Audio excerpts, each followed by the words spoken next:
Hey everybody, Brayden here. Welcome back to another tournament in my Road to Chess Mastery. This is tournament number 13 and game number 1. I just won my first tournament and things are looking up for the better. And I am really hoping to continue my streak as I am also on a 6-game winning streak. So that's also really nice. Now I'm playing with the white pieces versus Michael, and to be clear, this is an open tournament, so normally the first two or three, one or two rounds, you will be playing people a little bit lower rated than you, because you get paired with the amount of points, and at the very start, it's just a random pairing. So let's jump into the game. I played e4 and we saw e5. Now, of course, this in my repertoire has not changed. Bishop to b5 and a6. So I played bishop to a4, knight to f6, and castles. And this is all very natural play here. Not going for anything too crazy or too special, just regular developing moves, castling.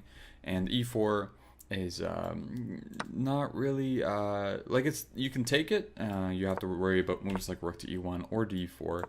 Both are quite strong here, but overall it's just normal. So b5, bishop to b3, and they don't take on e4. They just go bishop c5. Here I go rook e1, and this is an interesting move because if they ever go knight g4, I just go rook e2, and I'm playing h3. So this knight g4 doesn't do much. And of course, if they were to take, this is just better for white easily because we just make a move like d3, we just develop, and we have two pieces for the rook, and they wasted a lot of moves to be able to do that. So instead, of course, they castle. I played c3, preparing d4, as should be done in this position. And now we see bishop to b6. So in this position, there's a lot of moves you can play. I would say the big one is d4. Why not play d4? I just thought it would be a little bit more interesting just to delay d4 for a few moves and try to play on both sides of the board, in the center and on the queen side. And I play the move a4. And the whole point of this is, well, they really should just play a move like bishop b7, or after takes, maybe queen takes is okay.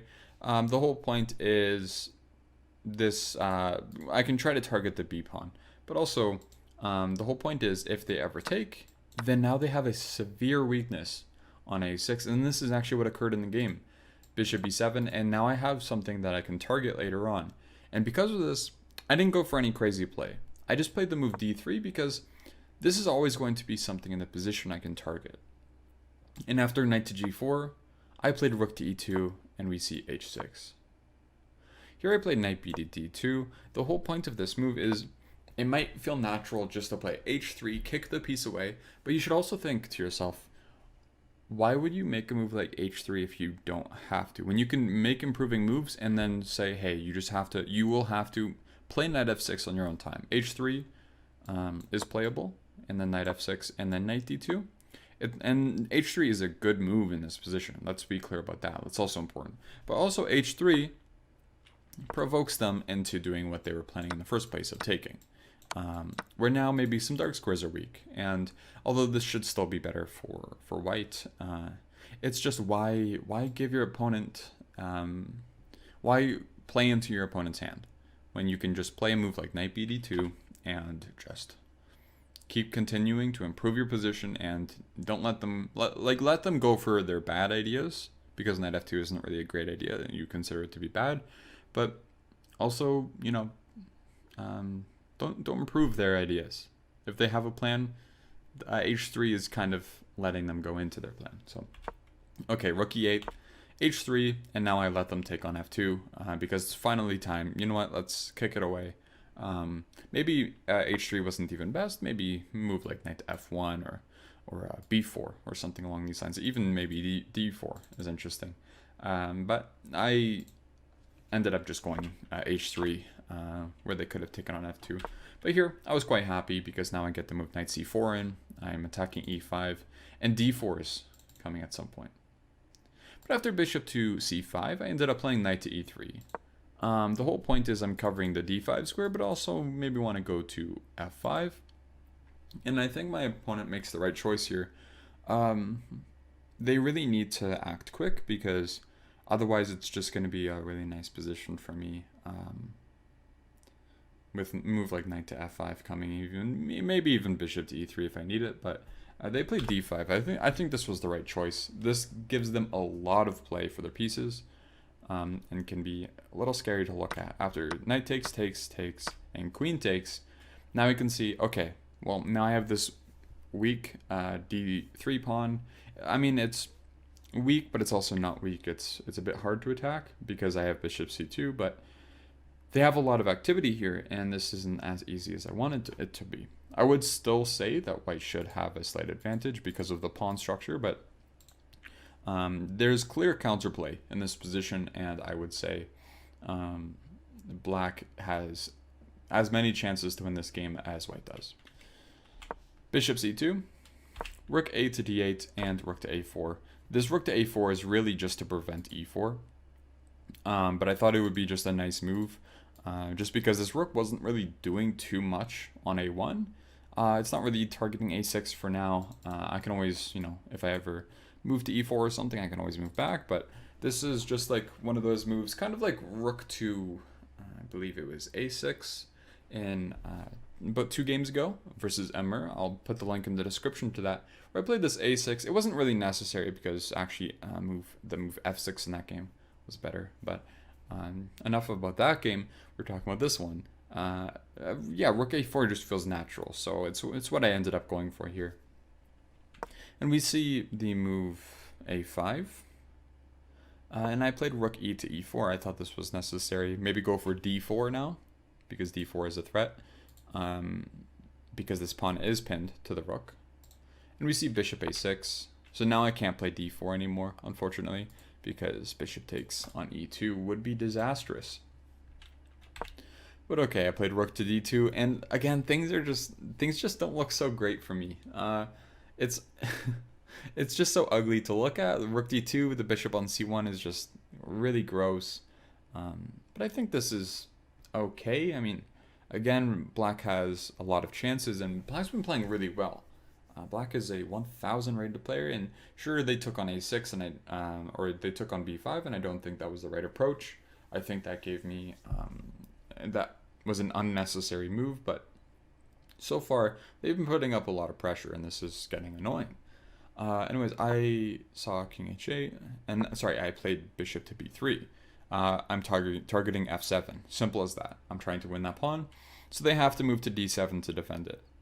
But now I can kind of get out, and I can get out by playing bishop c4, where now I can remove one of their best attackers.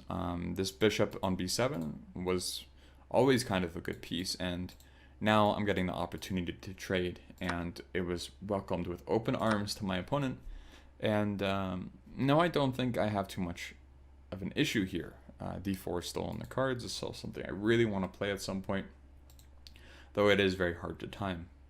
And this rook just looks so weird, right? Rook on c4, especially when the bishop's on c1. But I think this was the right approach, practically, in this game. Bishop to b6 and queen to c2. Obviously defending the pawn, but also preparing a move like rook to d1, where I can finally develop this bishop somehow. But instead, I thought of something else with this move. And that was after rook e6. Well, instead of going rook d1, where they might have some rook d6 ideas, why not just go b3? And b3 is very interesting, with the fact that c6 is hanging. And what I mean by that is, if rook d6, bishop a3, they can't take on d3. And the reason they can't is because after takes, rook takes, and rook takes c6. Now we understand, yes, the c6 square is undefended by the queen if they decided to take on d3. But instead, after rook d6, I didn't go for this immediately. I just went for knight e1, and I'm just preparing bishop a3 anyways. Rook g6, king f1. I just don't want to be in this pin with this file because queen takes h3 was a threat, and I felt like king h1 just wasn't going in the right direction. I thought that I might even have some issues with queen d5. So I just thought king f1 was actually safer. I don't think it's a bad move. I just think it's just a move, just a natural move here. And as we see queen to d5 now, similar to king h1. And again, I'm getting a lot of pressure against me. But now I think it's time to unravel. And I play rook to e2. And finally, this knight on e1 is actually kind of a saving grace here, because now I'm ready to either target this pawn or play d4 at some point. And this rook is extra protected, because if I want to go for d4, this rook isn't undefended. It's not protected by the b3 pawn. Rook to d6, rook d to d6 that is. Preparing possibly rook f6. So really trying to go for my king here. I played bishop e3. I'm just trying to liquidate now. Because if we liquidate, if we take everything off the board, a5 is weak, c7 is weak. A move like b4 can come at some point if I need it. But again, a4. If we're in a king and pawn ending, the a5 pawn is just lost. Simply, I just bring my king over. So the more I can trade, the more I can get closer to that type of position where it's just a straightforward win. Bishop takes, and rook d to f6, as mentioned. I ended up going for queen to d1. I'm just trying to reroute. I'm not really too sure why I played queen to d1, if I'm completely honest. I think a move like queen to e2 makes more sense here. But queen to d1, it's not a bad move or anything. It's just a move. Rook d6 and now queen to f3. So either way, yeah, if I played queen to e2 instead, then that would have been a little bit better here.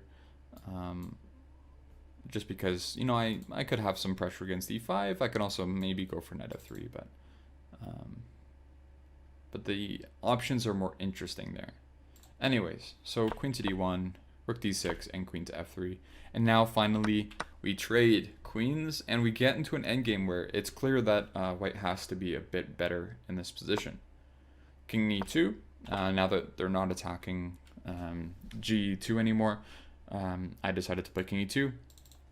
If they played a move like king to g8, I would have just played g3 and king e2 anyways. This is what has to be done. You don't want to just be stuck with your king defending that pawn. You need to improve all your pieces. The way to improve all your pieces is to defend your weakness by playing g3. Rook g to e6, king to e2, and f5. Now I played rook to c5. I thought this was actually a really important move. The whole point is I'm trying to force the move e4.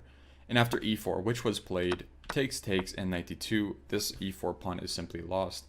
And my advantage is growing quite significantly. Rook g6, g3, rook d3. It was an interesting way to give up the pawn, but it does still give me a pawn. Rook d6, king e3, and g5. And now I just focus on improving all my pieces. Now I'm winning the a5 pawn. King f3, rook f6, king g4, and f2 can be taken, except, you know, if you want to sacrifice a knight for it, then you can take on f2. But of course, king g7 was played instead. And after king g7, we see f4. I'm just trying to improve my position, and the way to do that is now I'm threatening to take on g5. And if they take on f4, even though I traded off 2 pawns, this realistically does give me a lot more chances to win. As, again, it's always, knight takes a5 is always in the air, but why transition into a rook versus rook endgame when you're up 2 pawns? Sure, it might be very easy to win, but there's also some situations where being up 2 pawns in a rook endgame isn't enough. So I was perfectly fine with just delaying that and trading into it when necessary, because that option is always going to be open in this position, and that option actually was beneficial for me after the move king to g6. I did not see the move here, I would like to say, but white to move and win. I was just rushing in this position. I'm not too sure why. There's absolutely no reason to rush, but instead I played h4. But rook takes c6. Where after rook takes, there's knight to e5 check, and we're up a piece. But instead I just played h4. But after king g7, h5, king f7, okay.